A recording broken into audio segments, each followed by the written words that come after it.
Bom dia. Bom dia. Como vão? Tudo bem? Tudo bem. Muito obrigado, Helmut, por essa apresentação. Para mim é um prazer compartilhar com vocês. E obrigado, professor José Carlos de Souza, por seu convite. Eu falo mais ou menos português, falo mais espanhol, mas vou tentar dar as conferências em português. Eu estudei português, mas não completei de aprender tudo. Então, eu sei que vou algumas vezes pronunciar palavras não muito bem, mas vou tentar.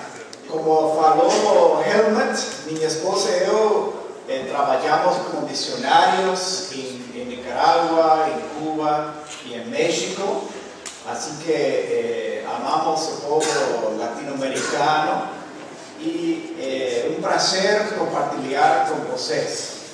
Para mim, o mais bonito de dar conferências é o diálogo, reflexionar juntos, compartilhar suas experiências e minhas experiências e entrar em um diálogo onde podemos aprender uns de outros e juntos, com a ajuda do Espírito Santo, podemos conhecer a verdade de Deus, a verdade de Jesus Cristo. Como falou Helmut, o propósito da conferência hoje é de conhecer o contexto das missões no século XVIII em que viveu John Wesley. John Wesley não nasceu em um vazio, não nasceu em branco. Ele nasceu em um contexto particular em Inglaterra, onde já tinha 17 séculos de missões. O professor Carlos Cardoso Orlando, que dá aula na Universidade Metodista do Sul, em Dallas, Texas, tem uma frase. O professor Carlos fala que a gente somente pode aprender do que já sabe. A gente somente pode aprender do que já sabe. Então, John Wesley começou a fazer missões do que já estava aprendendo, do que já estava fazendo missões. Então, vou começar. E também temos algumas diapositivas lá. Quando nasceu John Wesley, em 1703, já existia uma larga e complicada história de missões cristãs. 16 séculos depois de Cristo, o cristianismo havia se estendido a 6 continentes e tinha muitos triunfos e também muitas derrotas. Tomando em conta que o Evangelho nasceu numa pequena aldeia de Belém e que Jesus Cristo era da região isolada de Galileia, e um milagre de Deus que o cristianismo ainda existe. Pois Natanael bem disse: de Nazaré pode sair alguma coisa boa? O erudito bíblico John Mayer descreve as improbabilidades de que o Messias viesse de Galileia em seu livro Um Judeu Marginal.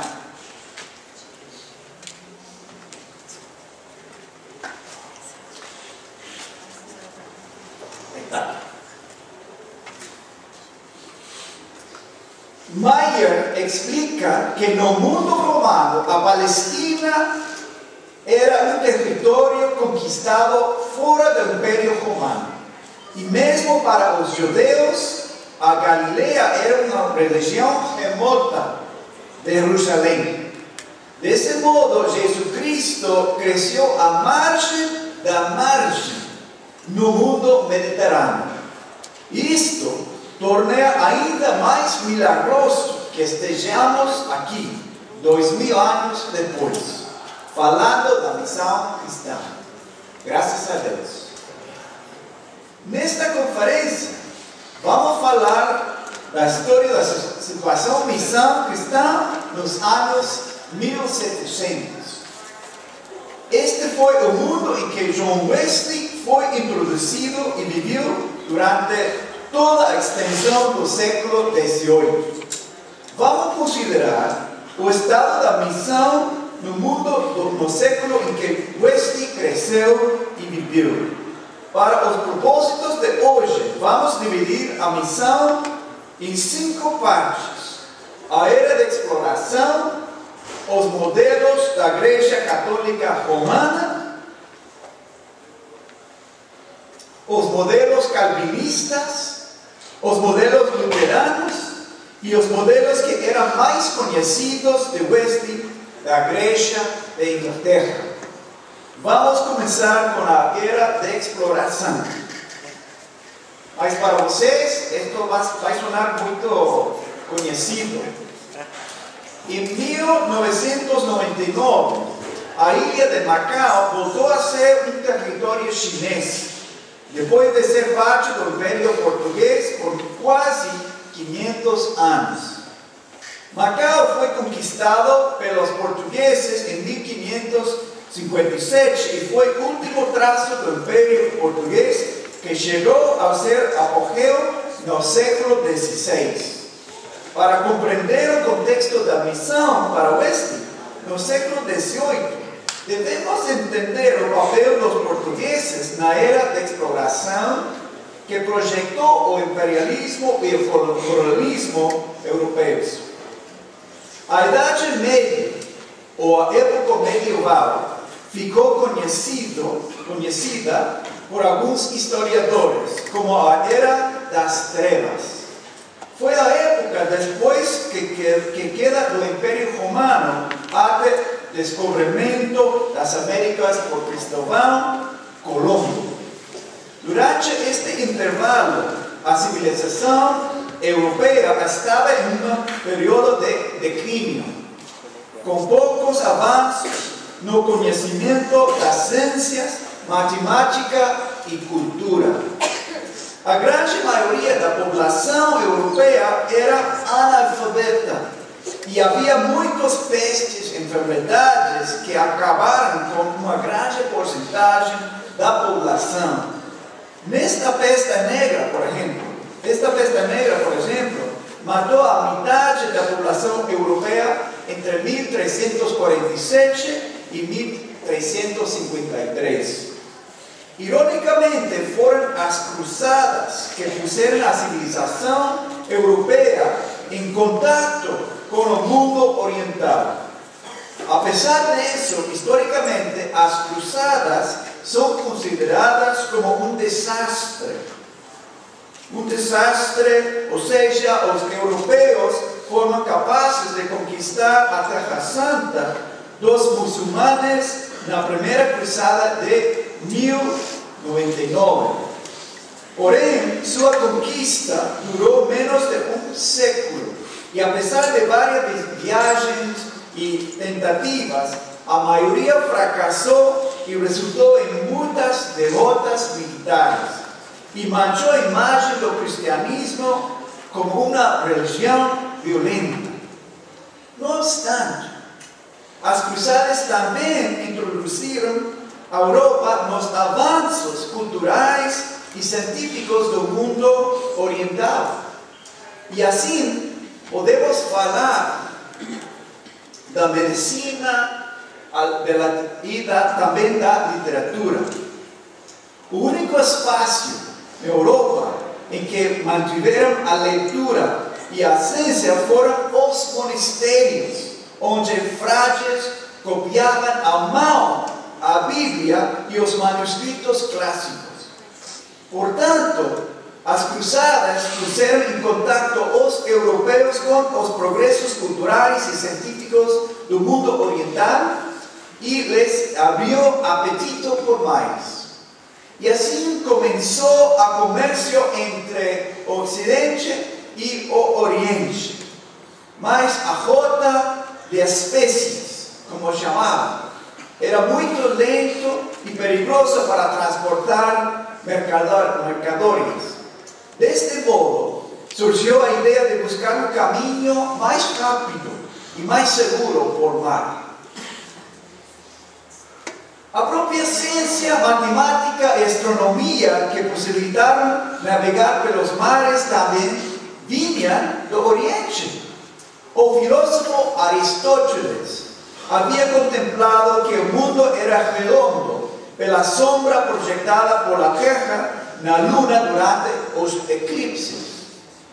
La filosofía de Aristóteles y la importancia de estudiar la naturaleza fueron adoptadas por la civilización árabe, al pasar que la civilización occidente, de donde el cristianismo más procede, y adoptó principalmente la filosofía platónica, que afirma un dualismo entre el mundo de las ideas, los conceptos, y el mundo natural, la tierra, siendo el primero o primordial donde deseamos estar, para que el cual nuestra alma quiere ascender.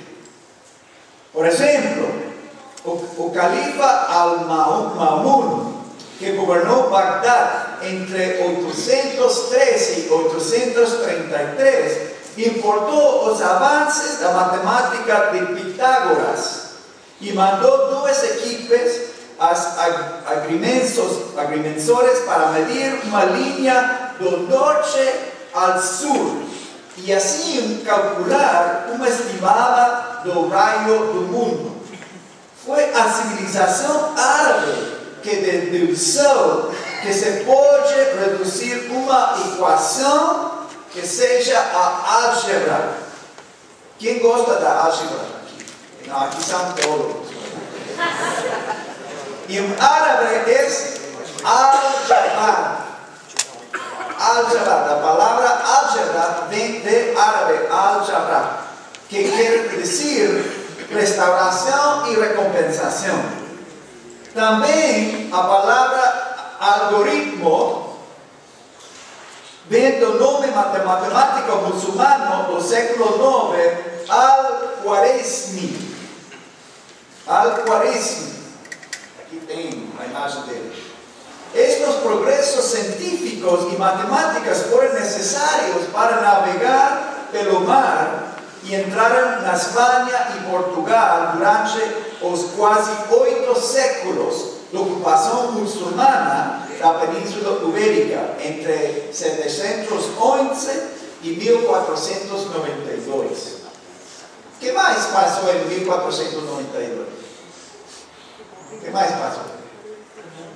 Colón, ¿verdad? Colón. No es por casualidad que los portugueses fueron los pioneros de la era de exploración que comenzó con el descubrimiento de Azores en 1430 y sigue abajo por la costa de África al entorno o a cabo Bojador, na Sahara, en 1434. Mas realmente fue el conocimiento árabe transmitido por los portugueses durante el periodo de la Reconquista que les permitió navegar y explorar el mundo. Los musulmanes conquistaron la península árabe ibérica cuando el califato omeya invadió desde el norte de África a España en 711, completando la conquista que hoy es España, Portugal y partes de Francia en 726.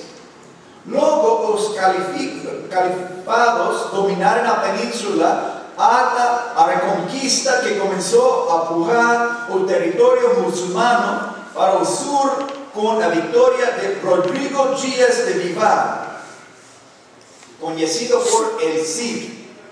na cidade de Valência em 1094. Esta série de lutas contra a ocupação muçulmana se chama a Reconquista. Enquanto a Península Ibérica pelejava por expulsar os muçulmanes, outros países europeus do norte deram início às cruzadas para conquistar a Terra Santa.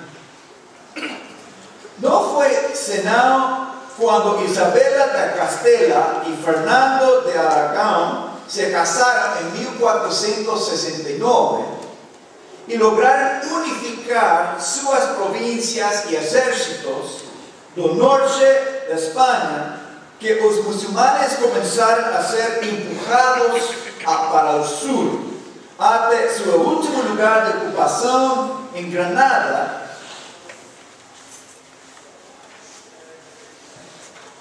em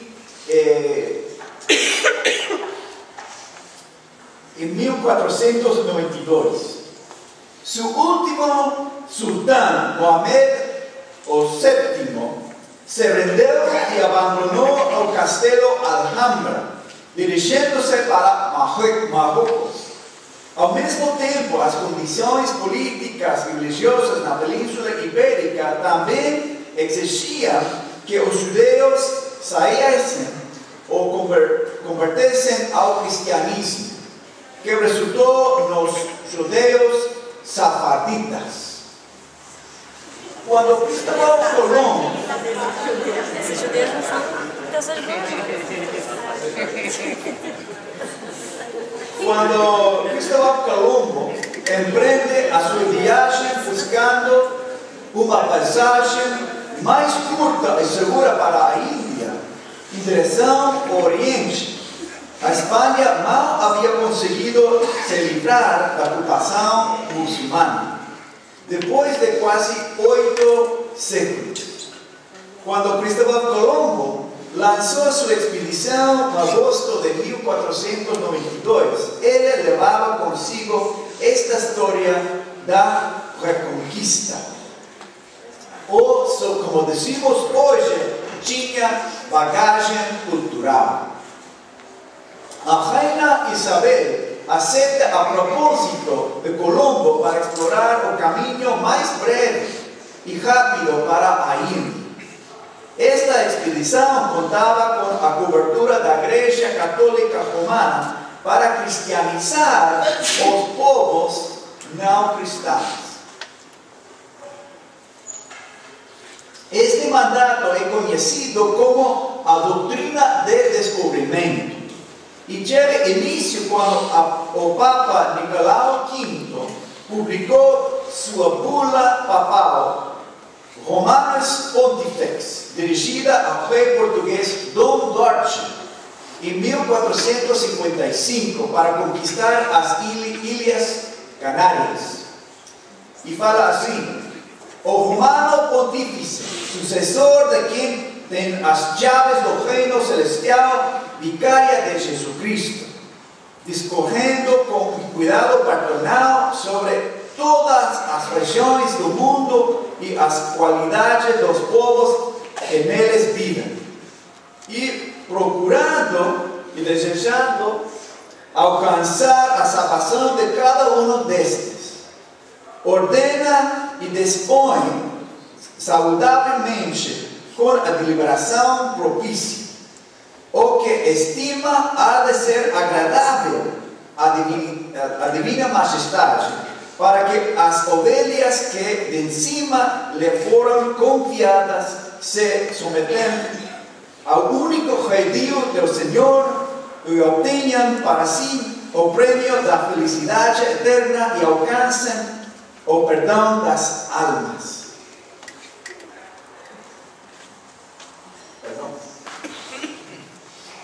E alcancem o perdão das almas. Isto foi Romanus Pontifex. No ano seguinte, o Papa Alexandre VI emite a bula intercaetera, que é a ordem de Cristo, para obter a soberania espiritual sobre o Guiné. Os navegadores portugueses siguieron explorando el continente de África y las ilhas no Atlántico con la bendición de la Iglesia y apoyo logístico del príncipe Enrique o Navegador. Desde su monasterio en Tomar, Enrique reunía el conocimiento de los astrólogos y las informaciones de los exploradores para planear y comentar nuevas expediciones. Con la base de conocimiento reunida por Enrique, los exploradores portugueses vieron las montañas de Serra León en 1462 y en 1471 pusieron a su ancora en la costa de Ghana y construyeron el castelo de Elmina en 1482, en la costa de Oro.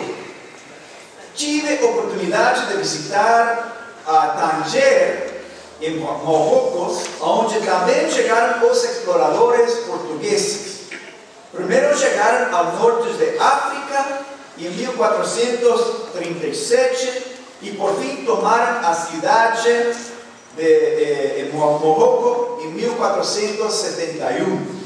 En 1487, Bartolomé Díaz contornó el Cabo de Boa y finalmente Vasco da Gama, llegando a Calcuta en el 20 de mayo de 1498. Todas estas expediciones se hacen con el apoyo de la Iglesia Católica y las bulas Romanex Pontifex. No ano de 2009, visité el Museo Histórico Nacional no Rio de Janeiro, onde está exposta muito da história do Império Português e suas viagens de exploração, não somente ao Brasil, mas também por todo o mundo. Neste mesmo ambiente de exploração, Cristóvão Colombo vivió y trabajó. Nacido na Italia, Colombo llega a Portugal en 1476 y comienza a trabajar como cartógrafo. Luego comenzó a navegar, llegando allí a Islandia, Irlanda, en 1476. En 1479 se casa con su primera esposa, Filipa Perestrella. Entre 1482 y 85, Colombo viaja a Costa de Oro para comercializar y conoce a Castelo Elmina en Ghana. Desde entonces busca apoyo financiero para explorar el camino más corto a India. Porém, al ser rechazado por el rey João II, pede a reina Isabel. Colombo mismo narra el contexto en su diario. Porque cristianismos y muchos augustos, excelentes y poderosos soberanos, rey y reina das Españas y das Ilhas do Mar. Nuestros monarcas, neste presente año 1492, después que vossas majestades deram fin a guerra contra los moros que dominaban a Europa y por dominando os combates na grande muita cidade de Granada, onde neste mesmo ano, aos 2 dias do mês de janeiro, por forças das armas, assisti ao hastamento das bandeiras reais de vossas majestades na Torre da Alfândega, fortaleza da referida, e eu vi rei Moro sair das portas da cidade e beijar as mãos reais de vossas majestades, o do princípio, meu soberano.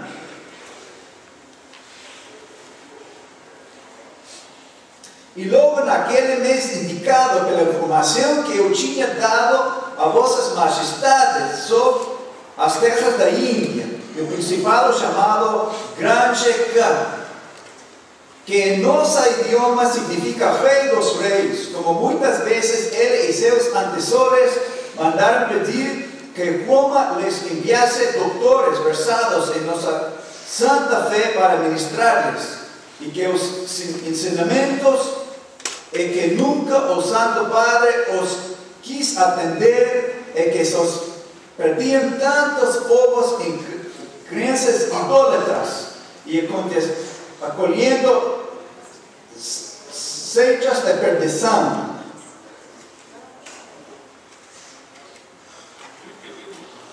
Vossas majestades, como os católicos cristãos e soberanos devotos de Santa Fé cristã, seus incrementadores e inimigos da seite de Maomé e de todas as idolatrias e heresias. Então, esta é a declaração de Cristóvão Colombo. Depois de haver encontrado a terra firme, em 12 de outubro de 1492, Colombo regressa a Espanha e a reina imediatamente despacha para uma segunda viagem que agora inclui um padre dominicano para instruir aos indígenas sobre a fé cristã.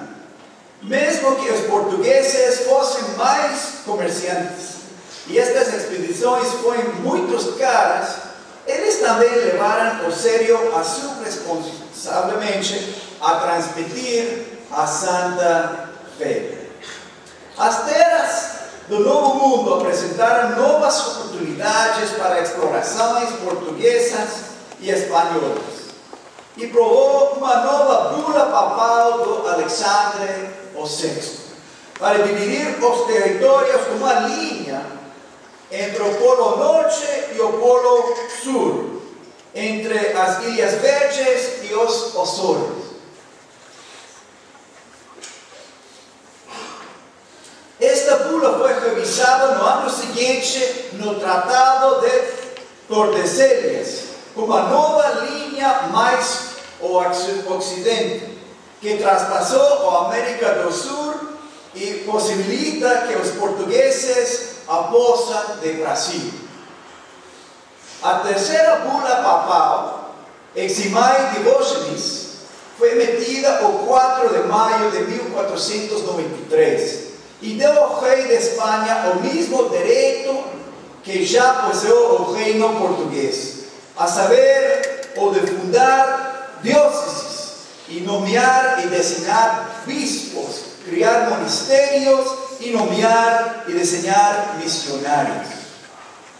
O método de colonizar e dominar entre os portugueses e os espanhóis tinha muito em comum, mas também suas diferenças. Por exemplo, os portugueses queriam servir de comerciantes ou intermediários para levar e trazer mercadorias entre Europa e as distantes partes do mundo, enquanto os espanhóis eram mais propensos a formar colônias nos novos territórios. Por exemplo, a coroa espanhola otorgava encomiendas, ou seja, parcelas de terra, e o europeu leal à coroa esteja disposto a trabalhar a terra. Ao mesmo tempo, a igreja reconhecia este patrimônio se o comendeiro estivesse disposto a cristianizar os indígenas que viviam e trabalhavam na terra. A Igreja Católica Romana preparou um documento de requerimentos para informar as indígenas acerca da autoridade dos espanhóis de les conquistar. Requerimentos. Os requerimentos falavam assim: se não o fizeram, eu maliciosamente tardaram em fazê-lo, certifico-lhes que, com a ajuda de Deus, entrarei poderosamente contra vocês e farei guerra em todas as partes e maneiras que puder, e irei sujeitá-los ao jogo e à obediência da igreja de sua majestade. ocultará vocês e suas mulheres e seus filhos e os farei escravos. E como tais, vende-los eu, ou desporei deles como a sua alteza mandar, e tomarei os seus bens. La fortune. Desde o início, se refere aos povos indígenas como naturais. E se levantam a questão filosófica e religiosa se os indígenas puseram ou não alma ou uso da razão, ao menos no mesmo nível dos europeus. No último domingo antes de Natal, em 1511, o pároco Antônio de Montesinos, na ilha que hoje é a República Dominicana, pregou um sermão no qual disse: com que direito ou com que justiça mantém então cruel e horrível servidão a estes índios? Com que autoridade habéis realizado tão detestáveis guerras contra essas gentes que estavam em suas terras mansas e pacíficas? Onde habéis consumido infinitas deles como mortes, estragos nunca ouvidos? Como os tendes tão oprimidos e fatigados, sem dar-lhes de comer, nem curar-los em suas enfermidades, que dos excessivos trabalhos que vos lhes dás, decaiam e morrem, e de melhor dizer, vos os matais para tirar e adquirir ouro a cada dia. E que cuidado tendes de quem o doutrine ou conhecem a Deus e seu Criador, sejam bautizadas, ouçam a missa, guardam as festas dos domingos. Eles não são seres humanos, não têm almas racionais, não sois obrigados a amá-los como a vós mesmos. Não entendes isso? Não o sentis? Outro dominicano que defendeu os direitos dos indígenas foi Bartolomé das Casas. No princípio era encomendeiro que tinha terra e escravos que trabalhavam para ele na ilha de Hispaniola, que é Santo Domingo. Logo, ao ver o maltrato dos indígenas, teve uma conversão religiosa e fez um fraude dominicano. Suas queixas dos abusos em relação aos indígenas, junto com as pregações de Montesinos, provocaram um debate que chegou até autoridades eclesiais e políticas na Europa e ficou conhecido como a polêmica dos naturais, confrontando a política institucionalizada na lei do índio. E em 1542, Las Casas regressa à Espanha e defende aos indígenas na Junta de Valladolid, no Colégio de San Gregorio, entre 1550 e 1551, no que se conhece como a polêmica das Casas e Sepúlveda. Neste debate, Las Casas introduz as ideias modernas que hoje conhecemos como os direitos humanos, diante seu adversário, o erudito humanista Juan Ginés de Sepúlveda, o qual defendeu o sistema das encomendas e a evangelização forçada dos índios. Apesar de perder a disputa, Las Casas levou a consciência dos europeus à causa dos indígenas e seu protesto frente à injustiça do sistema colonial. Por seus esforços, Las Casas ganhou o título Protetor dos Índios. Além das ilhas caribenhas do Istmo Centro-Americano, os exploradores espanhóis e portugueses expandiram o território até o sul por meio das excursões para a América do Sul.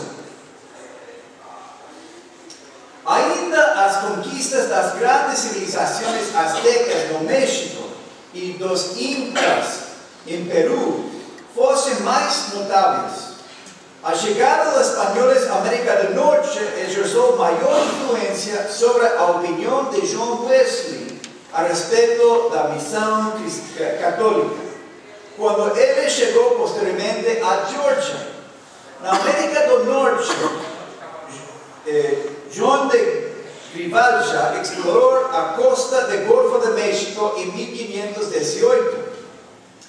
E 10 anos depois, Adar Núñez de Cabeça de Vaca traçou uma ruta ao longe do Golfo, a partir da Flórida, até ele naufragou na costa de Texas. João Ponce de León foi escudeiro durante a reconquista contra os muçulmanos, e é possível que tinha vindo com Cristóvão Colombo em sua viagem. O sabemos com certeza que ele chegou à costa da Flórida em 1513. Em 1539, Hernando de Soto também explorou a Flórida e foi parar no rio de Mississippi. Os hugonotes franceses também levaram um grupo de 600 homens para estabelecer o Forte Carolina, por onde desemboca o rio de São João, próximo do que hoje é a cidade de Jacksonville, na Flórida. Em 1565, Pedro Menéndez de Áviles chegou à Bahia e os capturou, forçando-os a convertir a Santa Fé Católica ou a morrer. Essa Bahia agora leva o nome de Matanzas. Por ali, Menéndez estabeleceu o presídio de Santo Agostinho, que até o presente é a cidade mais antiga dos Estados Unidos. Santo Agostinho, na Flórida. Primeiro vieram os jesuítas para abrir uma missão em Santo Agostinho e eles áreas costeiras.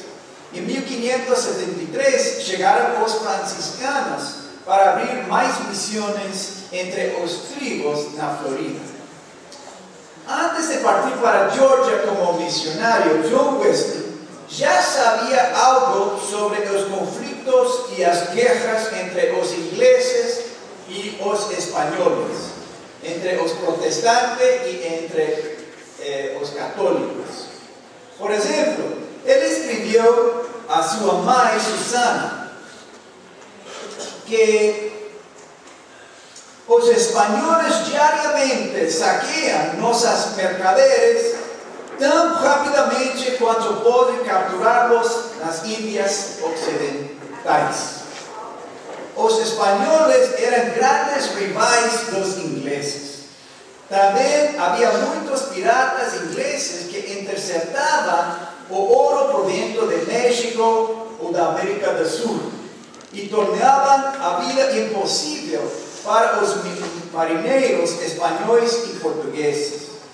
As marinhas de Portugal e Espanha tinham trabalho muito extenso de proteger as vias de comércio e construíam castelos em pontes estratégicos, como nos Moros, os quais ainda existem em Salvador, em Bahia, que eu visitei, em Veracruz, México, em La Habana, Cuba, e o Castelo de São Marcos, em San Agostinho, na Flórida. As marinhas portuguesa e espanhola eram muito respeitadas pelos ingleses, pois a chamavam Armada Invencível. Em 1588, o rei Felipe II intentou atacar Holanda e a Inglaterra pelo Canal Inglês, na época da Reina Isabel. Porém, o capitão Francis Drake teve a sorte de derrotar a Armada Espanhola em uma famosa batalha. Quando Wesley chegou para evangelizar os indígenas perto da Flórida, na Geórgia, 2 séculos depois, Él estudió español para poder comunicar con las tribus. Los nativos americanos ya habían tenido muchas experiencias con los españoles. Precisamente fue un judeo sefardita que era de Portugal, el doctor Samuel Nunes, que él enseñó español.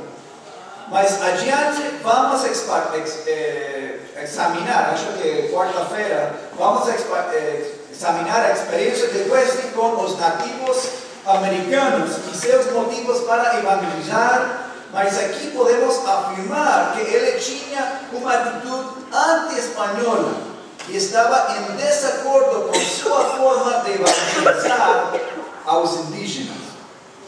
O chefe Tomequique, em suas conversações com John Wesley, disse que não queria ser bautizada à força como faziam os espanhóis. Fala assim, o chefe Tomequique: estou feliz por você de ter vindo.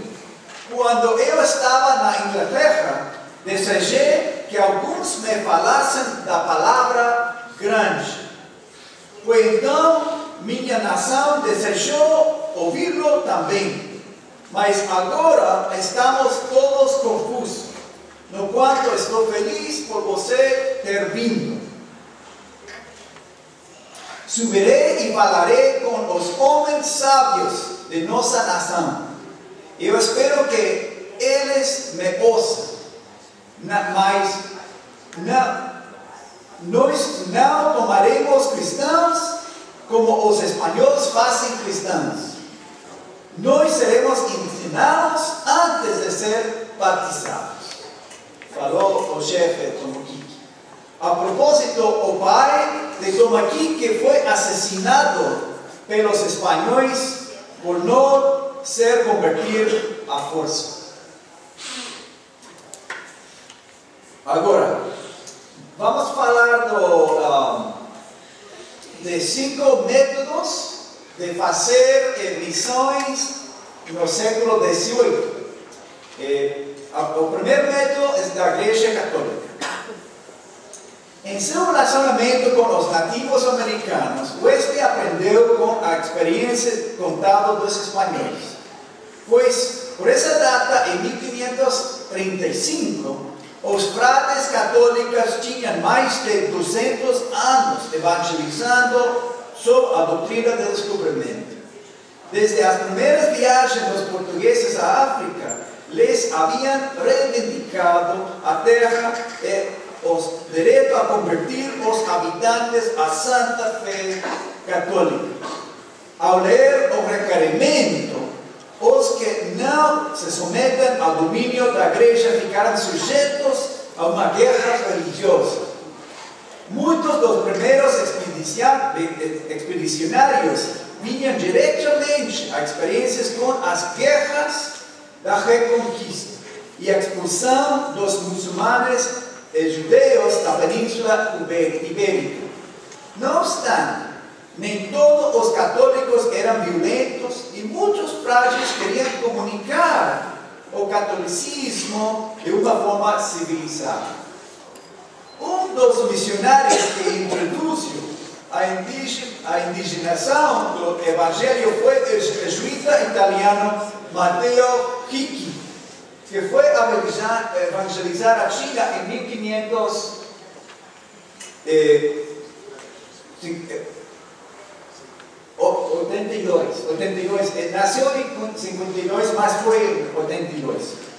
Seu método foi bem diferente da imposição do Evangelho, pois era um intelectual e aprendeu o chinês e leu suas obras em Confúcio. Conquistou o respeito dos chineses e introduziu muito conhecimento ocidental, esboçando mapas e traduzindo ao chinês 6 livros clássicos de filosofia, entre os quais elementos de Euclides.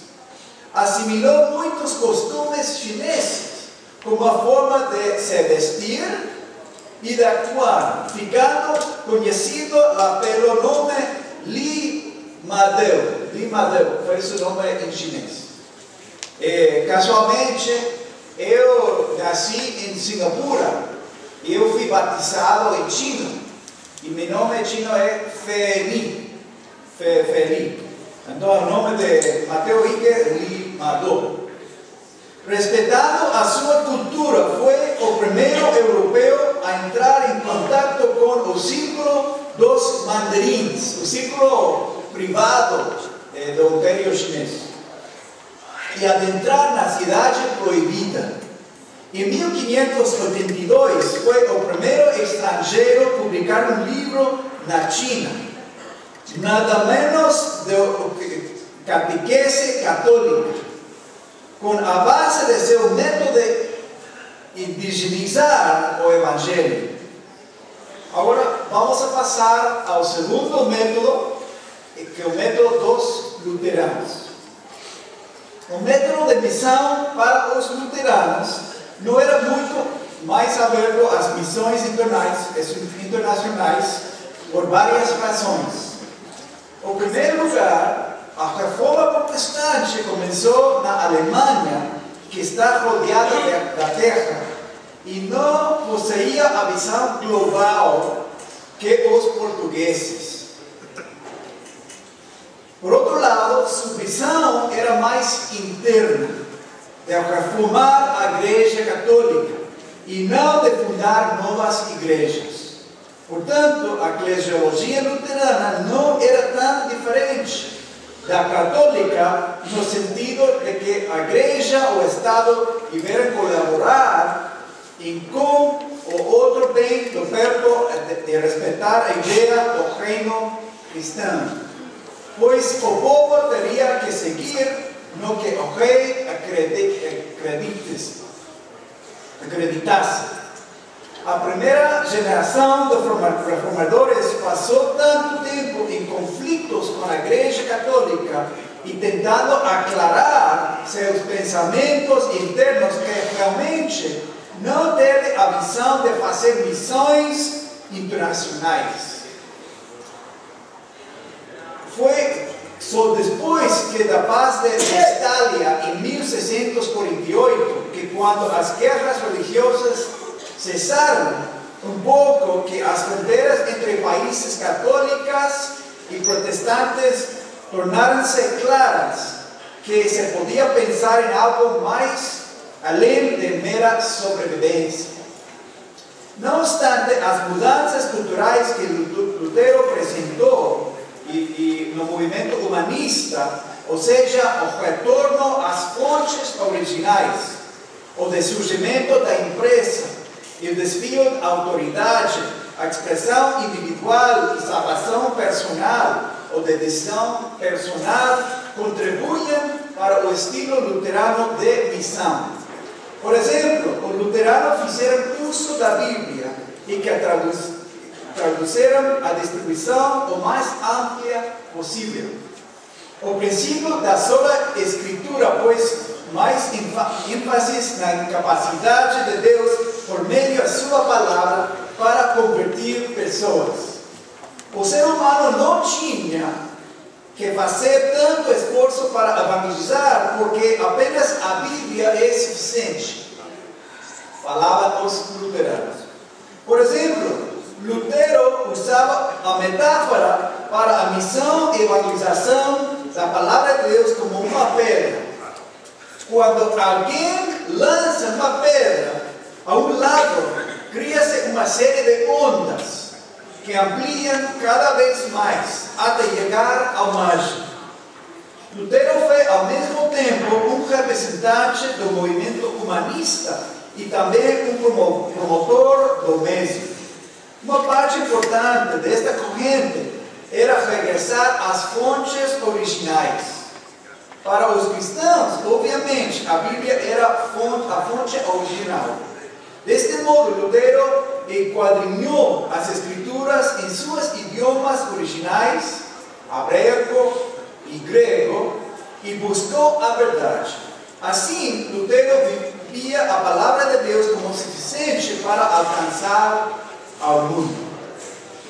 Outro valor do movimento humanista foi a ação do indivíduo contra a autoridade. No caso da igreja, a autoridade era o Papa.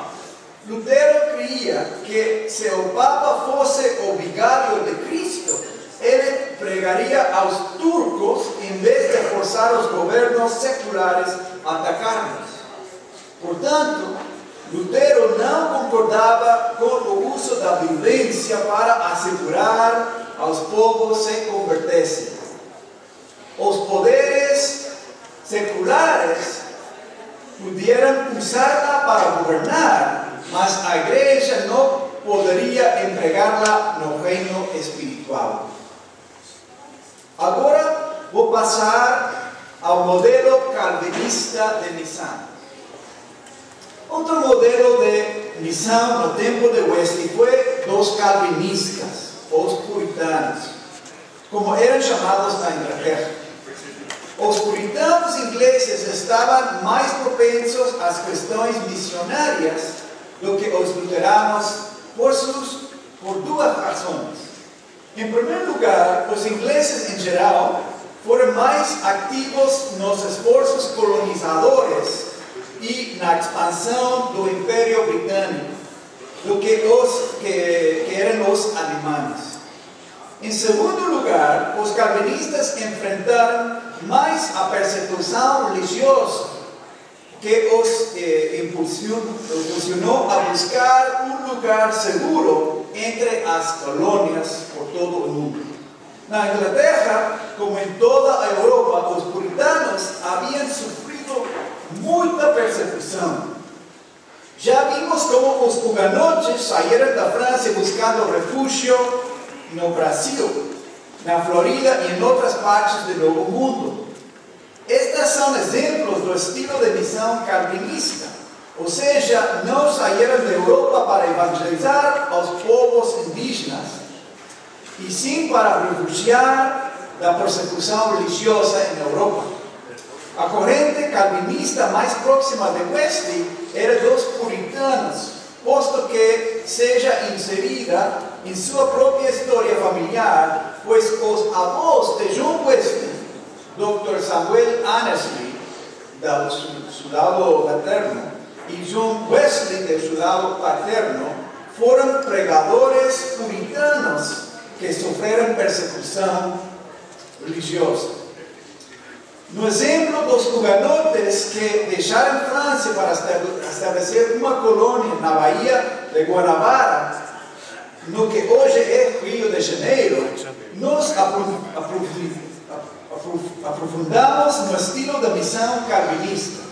Fala-se dos sobreviventes. John Delaney fala assim: em 1555, o senhor Villagignon, cavaleiro da Ordem de Malta, também conhecida por Ordem de São João em Jerusalém, desgostoso da França e também de Bretanha, onde residia então, manifestou a vários personagens notáveis do reino o desejo, que muito alimentava não se retirar-se para um país longínquo, onde pudesse livremente servir a Deus, de acordo com o Evangelho reformado, mas ainda preparar um refúgio para todos os que deixassem fugir às persecuções, que de fato eram tão terríveis nessa época que muitas pessoas de todos os sexos e condições vinham por toda a parte de seus bens confiscados por motivos religiosos e eram mesmo, não raro, queimadas vivas em obediência de edictos do rei e decisões do parlamento.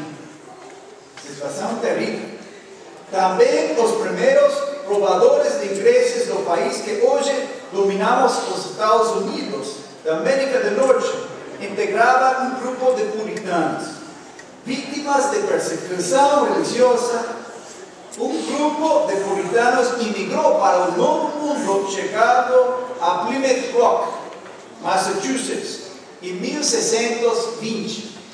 São os famosos peregrinos, e a respeito dos quais toda criança estadunidense aprende los libros da história de primeiro grau. Neste grupo estava o puritano inglês Richard Sibbes. A missiologia de Sibbes é derivada de uma interpretação literal das Escrituras como autoridade estabelecida, indiscutível, acima de todas as doutrinas. Ao mesmo tempo em que os puritanos emigraram para o Novo Mundo, a sua compreensão da história da salvação universal limitada seu alcance a si próprios devido ao conceito calvinista de ser um povo escolhido. Embora se considerassem superiores aos indígenas, os puritanos necessitavam interagir e viver generosamente dos nativos americanos que conheciam o clima e as plantas autóctonas. Também, de acordo à teologia puritana, os cristãos tinham o dever em seu alfão missionário de manifestar o amor fraternal para com os turcos e os indígenas. Graças a essa generosidade, os puritanos sobreviveram ao primeiro inverno e sua gratidão a Deus é motivo das origens da festa que hoje em dia se celebra nos Estados Unidos com o nome Thanksgiving, o Dia de Ação de Graça. Tanto a mãe de Wesley, Susana, quanto seu pai, Samuel, rechazaram a doutrina de predestinação e se tornaram membros da Igreja de Inglaterra. Wesley cresceu com esta rejeição ao ensino da predestinação e uma inclinação para uma linha arminiana de cooperação humana na salvação. Agora passamos ao terceiro modelo de missão, o quinto modelo, a missão da Igreja de Inglaterra. Modelo da missão da Igreja de Inglaterra. Em 1703, ano em que Wesley nasceu, a Inglaterra já havia suplantado a Espanha e Portugal como o maior império do mundo.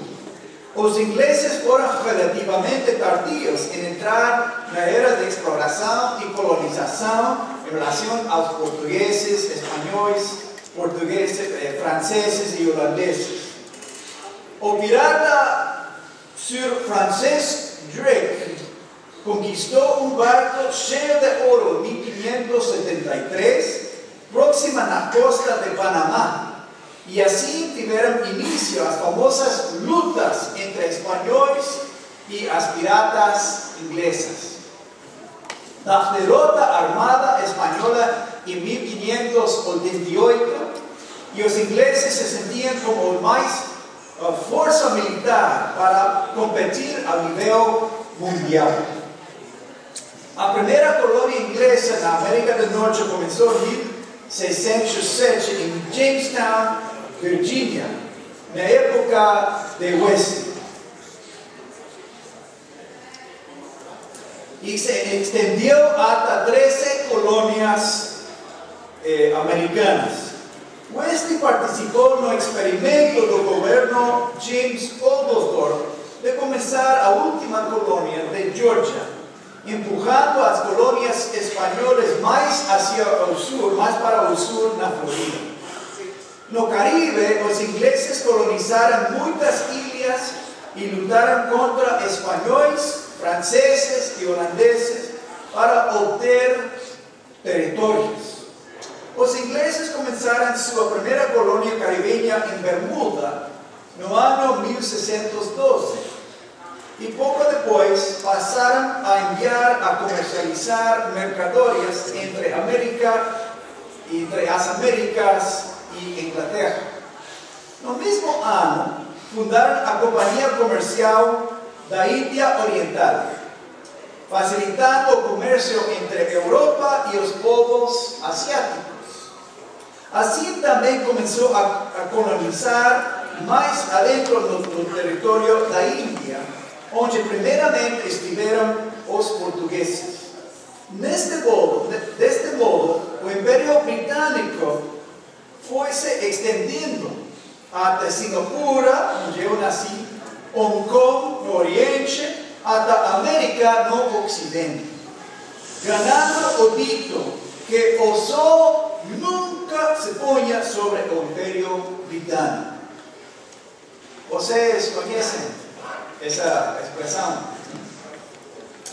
À medida que o Império foi extendendo, mais e mais colônias britânicos entre soldados, aventureiros, oportunistas e dissidentes religiosos foram roubando essas terras distantes. Muitos dos primeiros colonos ingleses eram grupos religiosos não conformistas que eram perseguidos na Inglaterra. Foi apenas com o ato de tolerância em 1689 que os grupos dissidentes, como os Quakers e os puritanos, puderam viver sem sofrer persecução na Inglaterra. Antes disso, muitos grupos fugiram da Inglaterra buscando refúgio nas colônias. Este foi o caso do primeiro colono de ingleses que chegaram a Plymouth Rock, em Massachusetts, que se deram escolhidos por Deus. Já no início do século XVIII, quando este nasceu, cerca de 3.500 ingleses haviam imigrado para diferentes partes, diferentes colônias ao redor do mundo. 3.500 ingleses. Muitos deles eram calvinistas, que se consideravam eleitos por Deus e viam a América do Norte como a terra nova, como a terra escolhida por Deus, que Deus lhes havia prometido. Esta ideia de ser o povo abençoado por Deus prevaleceu na identidade do povo estadunidense, que pode ser vista na doutrina Monroe, de 1823, e também no Destino Manifesto, que se refere ao desejo de conquistar a América do Norte desde a costa atlântica até a costa pacífica. O tratamento dado pelos anglicanos aos indígenas era diferente do que era dado pelos católicos, pois os protestantes não estavam sob as bulas papais Romanex Pontifex, que já vimos. Portanto, não se sentiam a mesma obrigação de evangelizar os povos nativos. Tampouco tinham que ler o requerimento aos indígenas, usavam o sistema de encomendas, que obrigava o proprietário de terras a evangelizar a seus súditos. Os protestantes não dispunham de um sistema monástico, com ordens religiosas para enviar frades nas viagens. Então, estes colonos não sentiam a mesma obrigação de evangelizar os nativos americanos, nem sequer o desejo de interagir com eles. Os protestantes eram mais indiferentes às populações indígenas e desejavam viver de forma mais separada, mais independentes. Em geral, não se casavam com nativos, nem criaram uma nova raça mestiça, como fizeram os espanhóis. Este enfoque interno aos colonos começou a se abrir com o trabalho missionário em alguns lugares. Por exemplo, um clérigo anglicano que trabalhou na área de Massachusetts no século XVII, John Eliot, traduziu a Bíblia para a língua indígena perto de Martha's Vineyard, na península de Cape Cod. Ele também instruiu os indígenas na fé com o fim de praticar a manejar o culto público de Deus entre eles, sem a presença ou inspeção de ingleses entre eles. Thomas Gray também foi observar a colônia de Maryland em 1696 e viu o maltratado dos africanos escravizados e dos nativos americanos que haviam sido expulsos de sua terra e fundou a primeira sociedade missionária em 1698 com o nome de Sociedade para a Propagação do Evangelho em Partes Forâneas. Esta sociedade da Igreja de Inglaterra apoiava financeiramente aos clérigos da Inglaterra, da Igreja de Inglaterra, que serviam nas colônias inglesas. De fato, quando Wesley foi a Geórgia como ministro, recebeu respaldo financeiro da Sociedade para a Propagação do Evangelho. O desejo desta sociedade foi atender às necessidades espirituais dos colonos ingleses, não estrangeiros. Porém, realmente não foi uma agência missionária com o propósito de evangelizar os povos indígenas.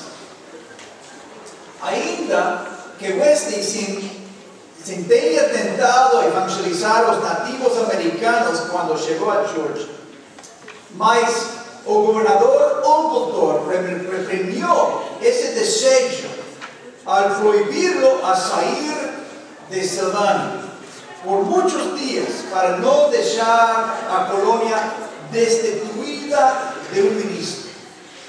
Portanto, ficou claro que Wesley, que sua primeira obrigação como pároco era a vida espiritual dos próprios colonos de Savannah. Wesley também teve a experiência personal com outra sociedade da Igreja de Inglaterra, a Sociedade para a Promoção do Conhecimento Cristão, fundado em 1701. Ambas sociedades, a Sociedade para a Propagação do Evangelho em Partes Forâneas e também a Sociedade para a Promoção do Conhecimento Cristão,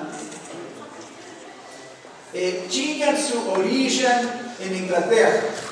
E Wesley tinha conhecimento, tinha experiência com ambas sociedades. Ele juntava dinheiro para publicar e repartir tratados que promoviam estes valores da sociedade inglesa, tanto na Inglaterra como em seus territórios. Samuel Wesley, o papai de John, fundou uma secção da Sociedade para a Propagação do Conhecimento Cristão em Epworth, quando John ainda era pequeno. Certa vez, quando Samuel estava preso, Susana teve que dirigir o grupo, que foi com muita habilidade. Estas duas sociedades ainda existem como parte da Igreja da Inglaterra hoje em dia. Para concluir, em grandes linhas, estes eram os métodos da missão que Wesley conhecia no século XVIII, quando começou o seu ministério.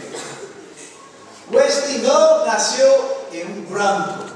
A missão já existia desde o século I.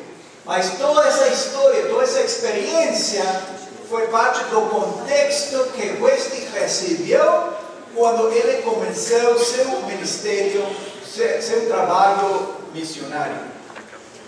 Vimos a importância da doutrina de descobrimento, com o respaldo da Igreja Católica Romana, para a conquista das terras dos povos não cristãos. Vimos a exploração como a extensão das cruzadas ou da reconquista na Península Ibérica. Estudamos os métodos das ordens religiosas, como Mateo Ricci, como dos jesuítas, como deles trabalharam mãos dadas com o Estado para estender o reino cristão, muitas vezes com ameaça de violência. Enquanto portugueses e espanhóis conquistava a América Latina. Os luteranos estavam muito preocupados com os conflitos entre as igrejas na Europa e quase não concentravam em converter aos povos não cristãos. Mas a doutrina da centralidade da palavra de Deus abriu a possibilidade de traduzir a Bíblia e levá-la até eles. Vimos o método dos calvinistas, que perseguidos na Europa se sentiam escolhidos por Deus, como por exemplo os peregrinos na Nova Inglaterra. O único grupo que faltou estudar hoje foi dos pietistas luteranos. Contudo, vamos examiná-los no próximo capítulo, ou próxima conferência, em que vamos analisar o que Wesley experimentou com os morávios, ou seja, que aprendeu e que rejeitou de eles. Muito obrigado.